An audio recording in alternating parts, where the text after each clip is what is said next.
نحمدہ و نصلی علی رسولہ الکریم اما بعد فاعوذ باللہ من الشیطان الرجیم بسم اللہ الرحمن الرحیم رب اشرح لی صدری ویسر لی امری واحلل عقدۃ من لسانی یفقہوا قولی۔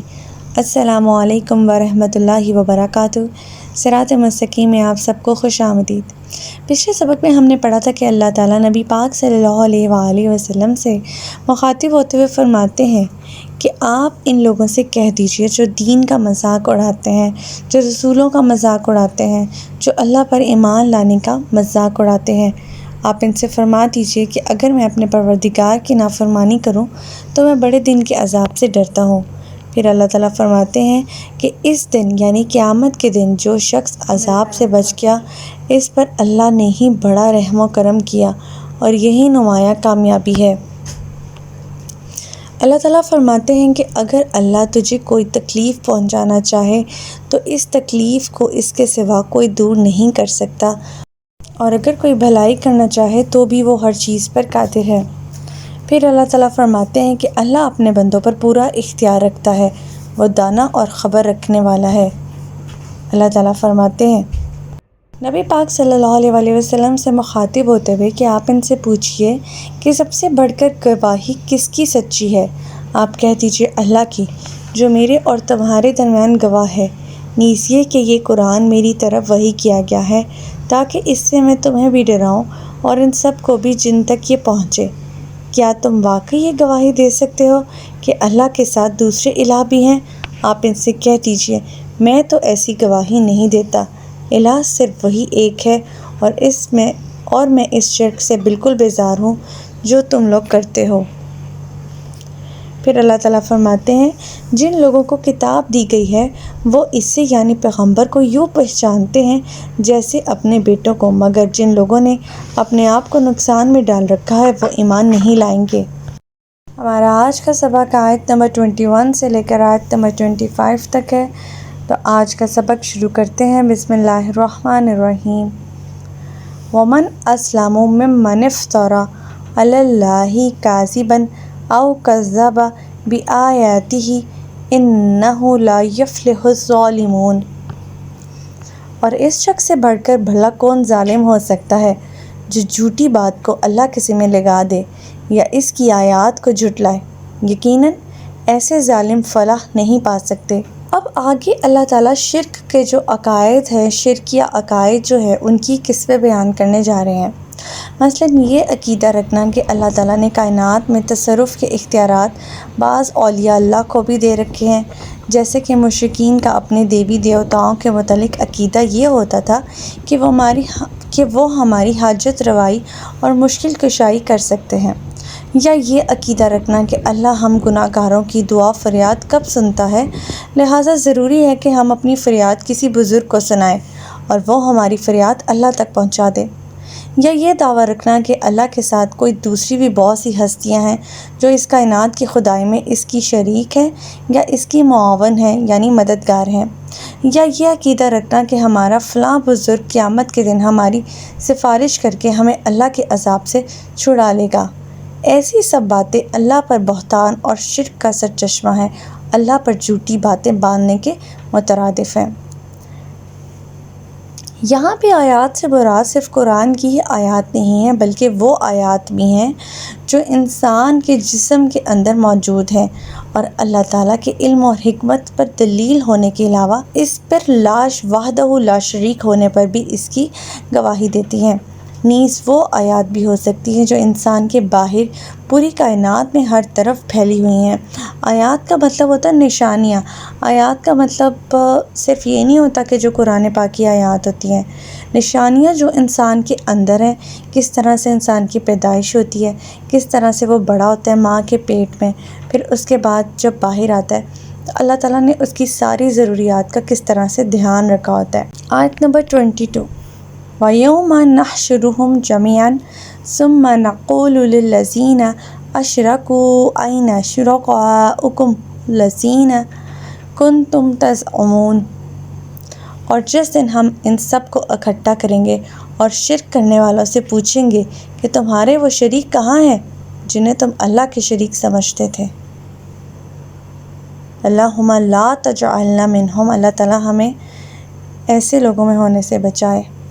آیت نمبر 23، ثم لم تکن فتنتہم الا ان قالوا واللہ ربنا ما کننا مشرکین، پھر انہیں کوئی بہانہ میسر نہیں آئے گا الا یہ کہ وہ کہہ دیں اے اللہ ہمارے پروردگار تیری ذات کی قسم ہم تو مشرک تھے ہی نہیں۔ پچھلی آیت میں اللہ تعالیٰ فرما رہے ہیں کہ ہم ان شرکیہ لوگوں کو جمع کریں گے جن لوگوں نے شرک کیا ہوگا، ہم ان سے پوچھیں گے کہ وہ تمہارے شریک کہاں ہیں جنہوں نے تمہاری نجات کرنی تھی، تمہیں بچانا تھا، کہاں ہیں وہ شریک، لے کر آؤ انہیں۔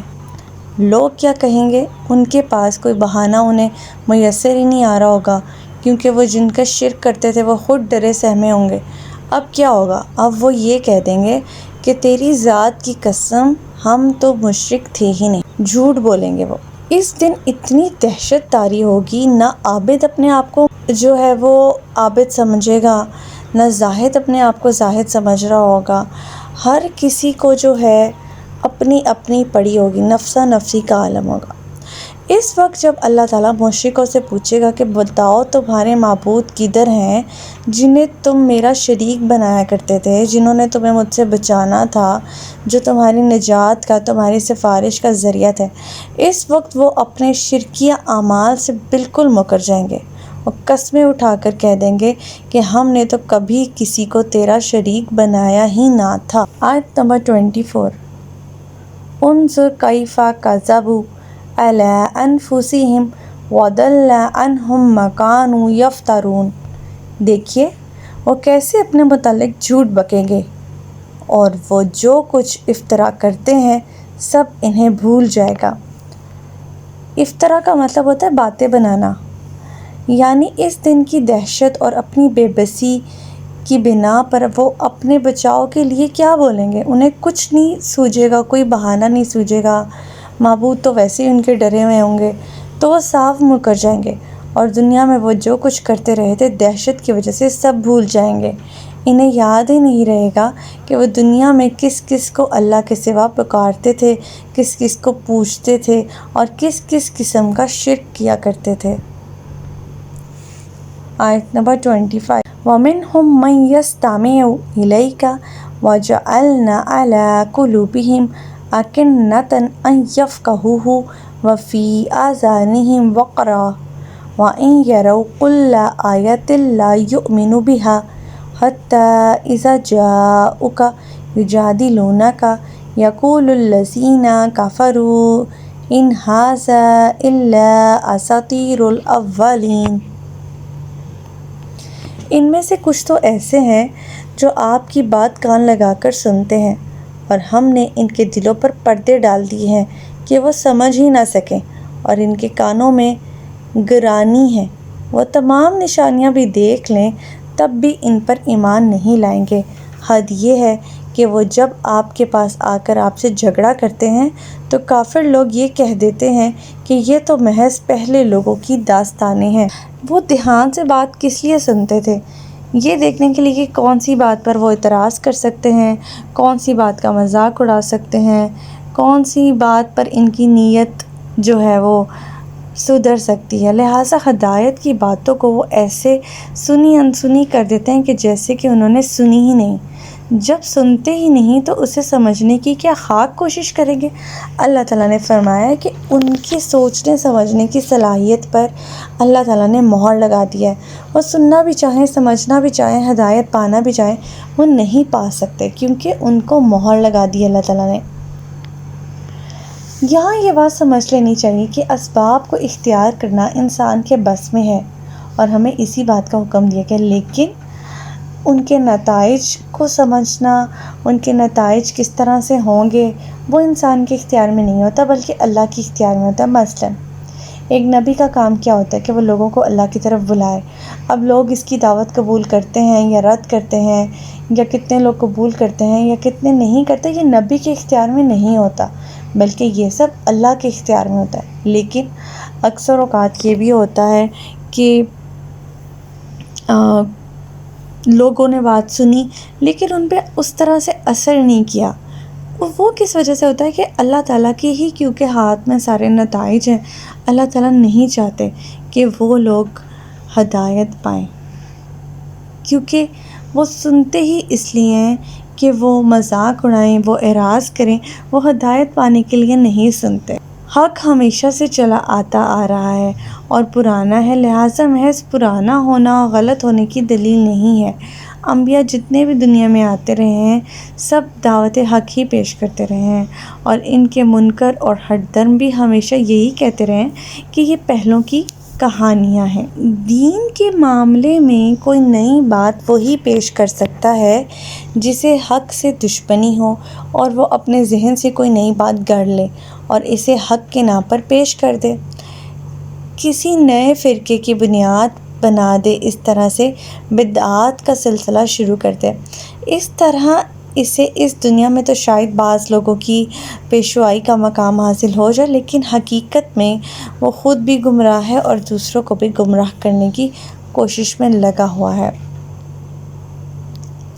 تو ہمارا آج کا سبق یہیں تک تھا. اللہ تعالیٰ سے دعا ہے کہ اللہ تعالیٰ قرآن پاک کے احکامات پر ہمیں عمل پیرا ہونے کی توفیق عطا فرمائے. اللہ پاک ہمیں ہدایت دے کہ جس کے بعد گمراہی نہ ہو. ربنا لا تزغ قلوبنا بعد إذ هديتنا وهب لنا من لدنك رحمة إنك أنت الوهاب. سبحانك اللهم وبحمدك نشهد أن لا إله إلا أنت نستغفرك ونتوب إليك. السلام علیکم ورحمۃ اللہ وبرکاتہ.